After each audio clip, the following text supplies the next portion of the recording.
오늘 저와 여러분이 나누고자 하는 하나님의 말씀은 사도행전 15장 36절로부터 41절까지의 말씀입니다. 사도행전 15장 36절로부터 41절까지의 말씀입니다. 성경책을 가지고 오신 분들은 본인의 성경책으로 같이 함께 보셨으면 좋겠습니다. 신약성경 215면에서 오늘 본문을 찾을 수가 있겠습니다.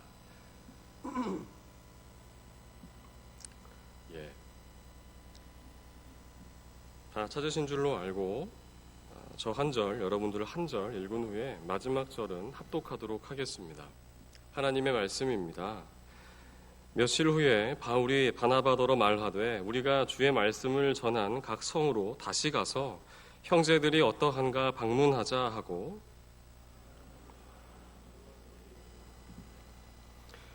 바울은 밤빌리아에서 자기들을 떠나 함께 일하러 가지 아니한 자를 데리고 가는 것이 옳지 않다 하여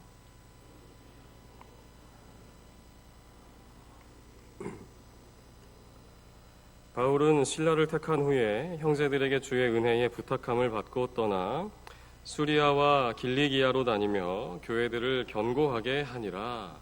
아멘.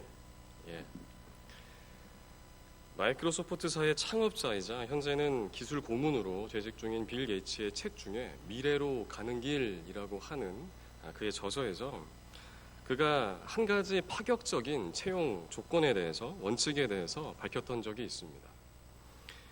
회사에 지원하는 사람들 중에 그의 이력서에 과거의 실패의 경험담을 기록하는 이가 있다면 그를 우대해주고 또 그에게 가산점을 주겠다 하는 원칙이었습니다. 빌 게이츠는 실패가 주는 경험이 인생에서 매우 가치가 있는 경험이 될 것이라고 믿었던 것 같습니다. 그래서 다시 말하면 실패는 한 사람의 인생에 매우 큰 자산이 된다라고 하는 그의 어떤 삶의 철학이 채용 원칙에 반영되었던 것이죠. 그러나 단순히 과거의 실패만을 기록해서는 채용하지 않겠다 이야기를 하면서 그가 반드시 그 실패로부터 무엇을 얻었는지도 함께 기록해야 된다는 단서를 두었습니다. 저는 오늘 여러분들에게 인생에 있어서 매우 큰 실패의 커리어를 가지고 있었던 한 사람을 소개해드리려고 합니다. 그는 마가 요한이라고 오늘날 마가복음의 저자라고 불리우는 그러한 사람입니다.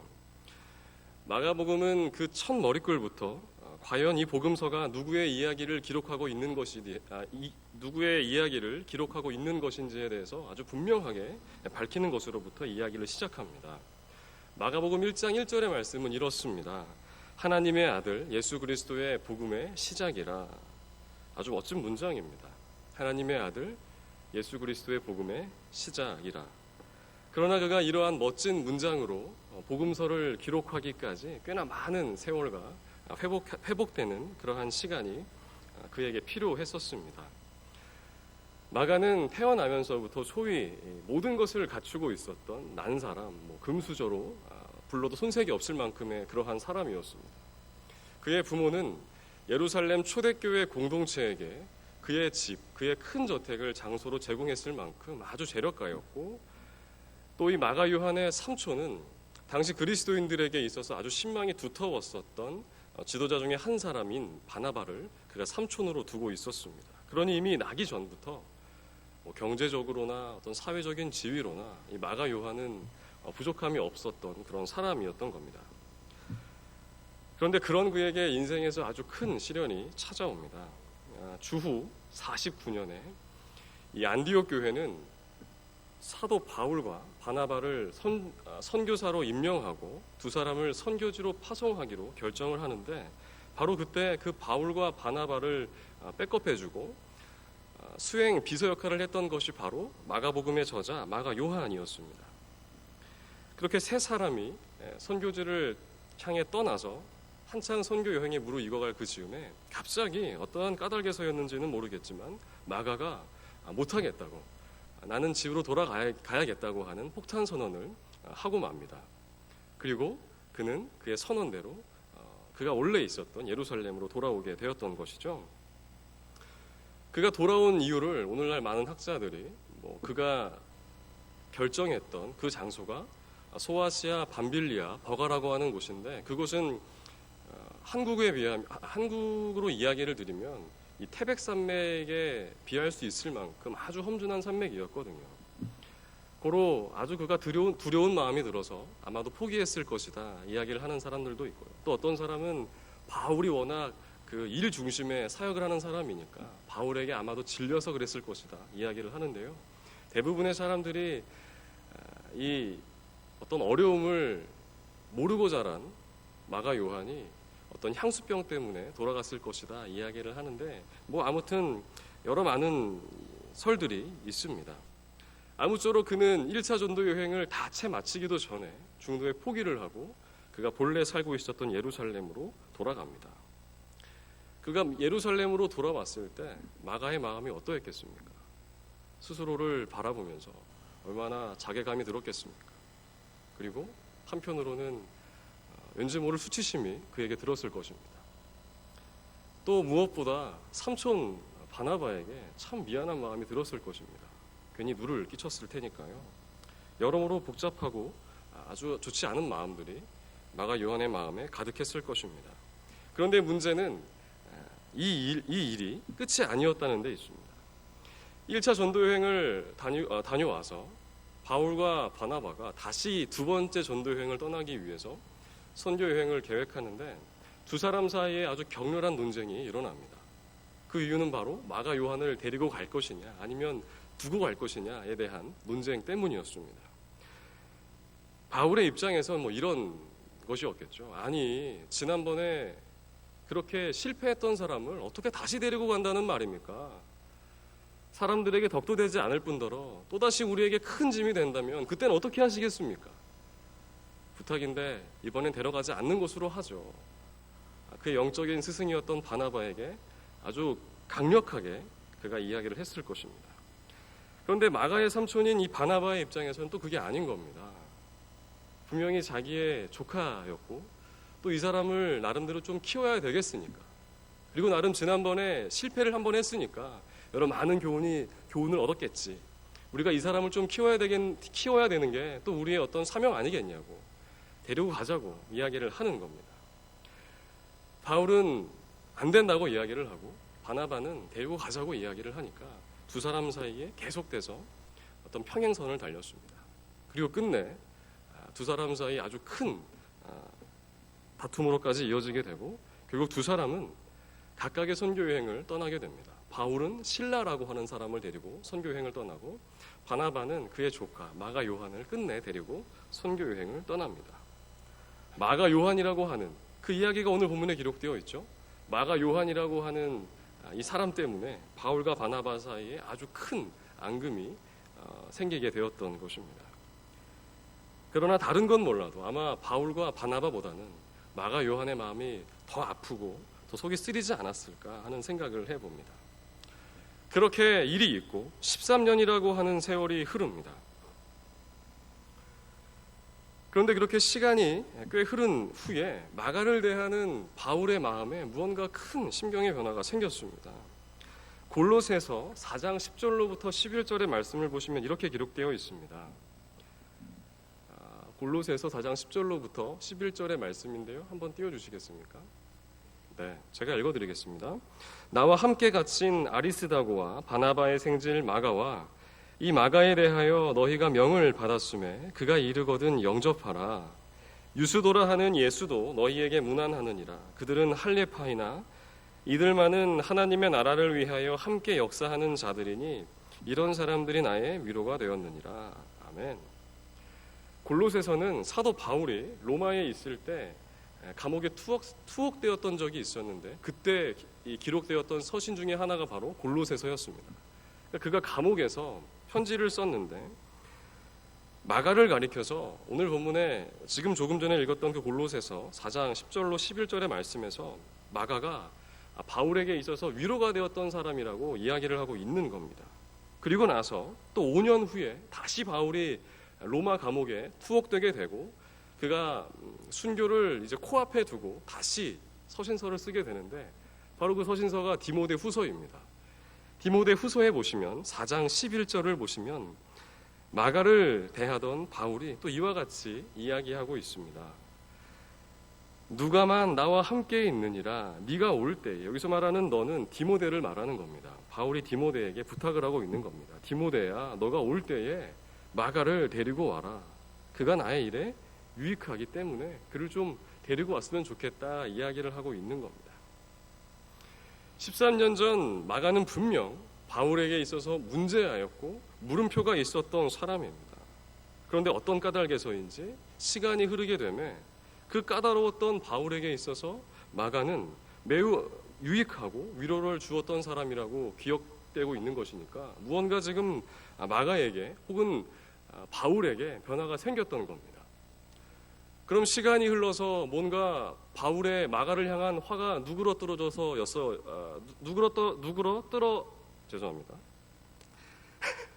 누그러뜨려졌기 때문인 것인가? 아니면은 사도 바울이 뭔가 좀 온유해져서였을까? 그러나 시간이 지나도 사도 바울은 그때나 예나 사도 바울이었습니다. 그러니 바울에게 있어서였던 그런 변화는 아니었던 것이죠. 그럼 도대체 마가 요한에게 어떠한 일이 있었기 때문에 이와 같은 변화를 마주하게 되었던 것인가? 어느 날 베드로가 예루살렘에서 예루살렘 교회에서 이런저런 일을 감당하기 위해서 왔을 때 우연히 이 마가 요한에 대한 소식을 듣게 됩니다. 여러분, 베드로는 어떤 사람입니까? 실패의 대명사라고 불리는 사람입니다. 그렇죠? 실패하면 바로 베드로가 떠올라야 되는 겁니다.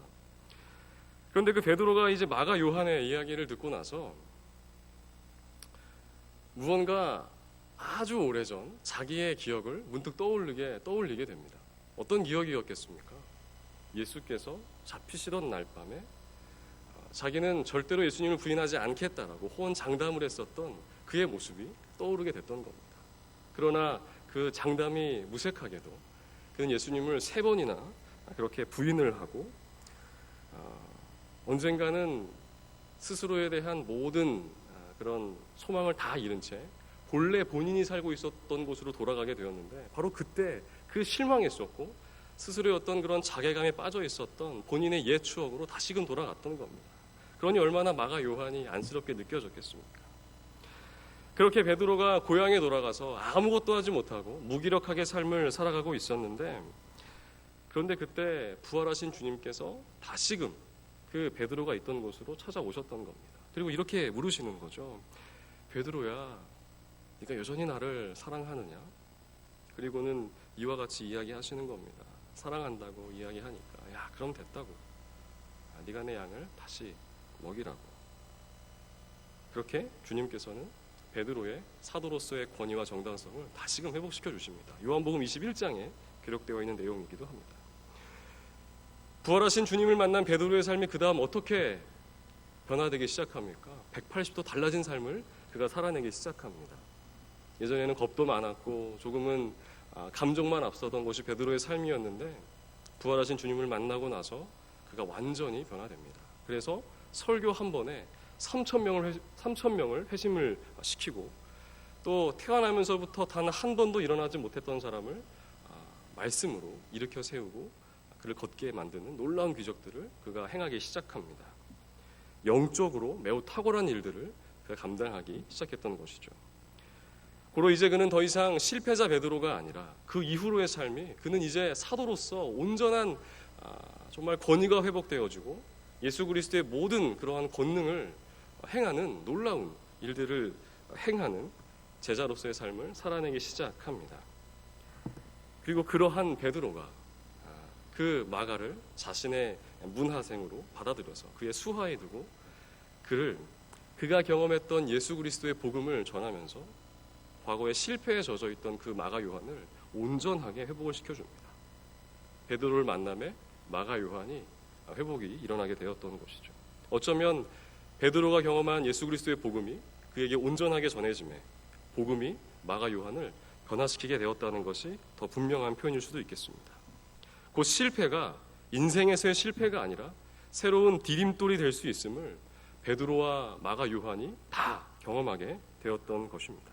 그래서 마가복음의 첫 머리글에는 제가 서두에 이야기를 드렸다시피 베드로가 주로 사용했었던 관습적인 표현과 함께 그 필체가 매우 유사하고, 베드로의 그 관습적인 표현과 필체가 마가복음 1장 1절에 그대로 묻어나 있습니다. 하나님의 아들 예수 그리스도의 복음의 시작이라. 1장 1절의 기록인데요. 이전에 예수께서 베드로에게 너희는 나를 누구라 부르느냐 물으셨을 때 베드로가 아주 유명한 신앙 고백을 하잖아요. 주는 그리스도시요 살아계신 하나님의 아들이십니다 하는 고백을 하는데, 두 개의 문장이 아주 유사합니다. 원어를 보시면 마가가 베드로의 어떤 그런 표현과 필체를 정말 잘 묻어내고 있습니다. 예수님의 복음이 사도 바울의 삶뿐만 아니라 베드로의 삶과 이 마가 요한의 삶을 완전하게 변화시켰던 것입니다. 제가 신대원을 다닐 때 아주 친했던 동생이 한 명 있었는데, 그 친구가 이렇게 벤치에 앉아서 무언가 책을 이렇게 읽고 있는 겁니다. 그래서 제가 무슨 책을 읽고 있나 그래서 조심히 뒤에 가서 이렇게 쳐다보는데, 그림체와 그 필체가 아주 독특해서 이게 누가 한 것인지 굉장히 궁금증을 자아내고 있었는데, 내용을 좀 보고 싶었는데 다 일본어로 되어 있어서 내용을 확인하기가 좀 어려웠습니다. 그래서 그 동생에게 이게 누가 그린 그림 책인지 좀 궁금하다고, 그리고 이렇게 잘 그린 사람은 내 처음 봤다고, 아주 독특하다고. 그 동생이 형님 혹시 이 그림체 그리고 이 글씨체 무얼로 써 보이냐고 저한테 묻는 겁니다. 그래서 손으로 하지 않았겠냐고. 그러니까 아니라고. 이 사람이 붓을 입에 다물고 그린 그림과 글씨체라고 이야기를 해주는 겁니다. 제가 너무 놀라서 와, 어떻게 그렇게 입에다가 붓을 물고 그림을 그리고 글씨를 썼는데 이렇게 잘할 수 있냐고 물었더니, 그 동생이 제게 이 작가에 대해서 설명을 해주었던 기억이 있습니다. 그 작가의 이름이 무엇이냐 하면 호시노 토미히로라고 하는 일본인 화가이자 작가입니다. 본래 그는 중학교 체육교사였는데 그가 어느 날 이 실습을 하던 도중에 불의 사고를 겪게 돼서 목 이하로는 아무것도 쓸 수 없는 불구의 몸이 됩니다. 그가 20대 중반에 겪었던 일이었으니까요. 그에게는 아주 절망적이고 치명적인 사건이었습니다. 그에게 어떤 삶의 소망이 있었겠습니까? 몸도 마음도 다 하고 싶지도 않고 삶에 낙이 없었을 테니까요. 그런데 그렇게 그 호시노 토미히로가 하루하루를 무기력하게 삶을 살아가다가 어떤 한 계기를 통해서 예수 그리스도를 알게 되고 또 그의 복음을 받아들이게 됩니다. 그리고 그러자 그의 삶에 조금씩 변화가 일어나기 시작하는데요. 그가 자유롭게 움직일 수 있는 것 중에 하나는 바로 입이었던 겁니다. 그래서 그가 어느 날부터 입술에다가 붓을 물고 그림을 그리기 시작하고, 또 그의 어떤 그런 여러 많은 신앙의 고백들, 여러 많은 삶의 경험들을 시로 표현하기 시작하는데, 훗날 어떤 사람이 그의 재능을 발견하고 그것을 책으로 내자 이야기합니다. 그리고 나서 그의 책이 나오는데, 바로 그의 책 이름이 오늘 제가 설교의 제목으로 정한 그때부터 하늘이 바뀌다라고 하는 것이었습니다. 그때부터 하늘이 바뀌다. 늘 병상에 누워서 하늘을 바라보는 것이 그토록 그에게는 눈물만 나는 일이었는데, 예수 그리스도를 만나고 나서부터, 복음을 접하고 나서부터 그 하늘을 바라보는 것이 이전과는 다르게 보이기 시작했다라고 기록을 또 고백을 하고 있었던 것이니까요. 그 의미가 얼마나 그에게는 큰 의미였는지를 우리가 새삼 다시 한번 느낄 수 있습니다. 여러분, 한 인간이 삶을 살아가면서 성공하는 것이 많겠습니까? 아니면 실패하는 경우가 많겠습니까?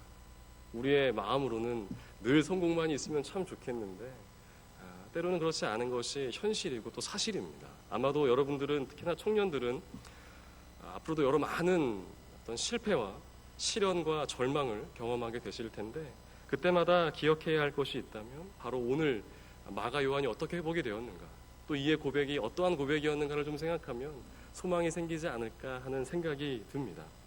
여러분, 복음은 우리의 삶에 무언가 화려하고 아름다운 것을 약속하지는 않습니다. 그러나 복음은 우리의 삶에 이미 주어진 모든 것들을 아름답게 바라보게 하고 또 화려하게 바라보게 되는 그 마음을 우리에게 허락하는 줄로 믿으시기를 바랍니다. 실패는 누군가의 삶에 분명한 새로운 디딤돌이 될 줄로 또한 믿습니다. 우리에게 예수를 아는 복음이 있다면, 우리에게 예수 그리스도와 함께 할 수 있는 그 믿음이 있다면, 우리가 아무리 넘어진다 하더라도 주님과 함께 걸어가며 또 그 복음이 우리를 다시 일으켜 세워주실 것이기에 포기하지 말고 우리에게 주어진 예수 그리스도의 제자로서의 삶을 매일매일 극복하고 또 이겨내는 그러한 능력 있는 삶을 저와 여러분 모두가 살아내기를 간절히 소망합니다. 그때부터 하늘이 왔기다. 숱한 실패 앞에서도 우리가 신앙인으로서 좌절하지 말고 늘 기억해야 할 어떤 고백이자 마음인 줄로 믿습니다. 이 시간에 같이 함께 기도하겠습니다. 언제나 사랑이신 우리 아버지 하나님, 우리가 때때로 삶을 살아가다 보면 숱한 실패의 여정 속에 경험하는 모든 일들마다 때로는 넘어지고 좌절했었던 우리의 지난 날을 뒤돌아보게 됩니다. 그러나 오늘 말씀을 기억하며 마가 요한과 베드로가 예수 그리스도의 복음을 경험하며 모든 것이 다 치유되었던 것과도 같이 우리의 삶도 언제나 복음을 깊이 우리 마음속에 새김에 그 어떠한 환경과 여건에서도 굴하지 않고 묵묵하게 우리에게 주어진 길을 살아낼 수 있는 그러한 예수 그리스도의 제자된 삶을 온전하게 누릴 수 있도록 언제나 성령께서 늘 인도하여 주시옵소서. 감사드립니다. 이 모든 말씀 우리 주 예수 그리스도의 이름으로 기도드립니다. 아멘.